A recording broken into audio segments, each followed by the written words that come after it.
ইরানের বর্তমান সর্বোচ্চ নেতা মোস্তফা খামেনি তার বাবা ও সাবেক সর্বোচ্চ নেতা আয়াতুল্লাহ আলী খামেনির হত্যার প্রতিশোধ নেওয়ার অঙ্গীকার করেছেন।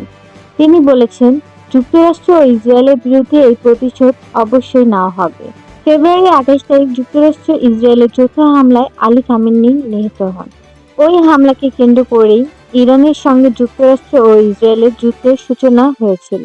শনিবার রাষ্ট্রীয় টেলিভিশনে প্রচারিত মোস্তফা খামেনির নামে প্রকাশিত এক লিখিত বার্তায় বলা হয়, প্রতিশোধ জাতির দাবি এবং এটি অবশ্যই বাস্তবায়ন করা হবে।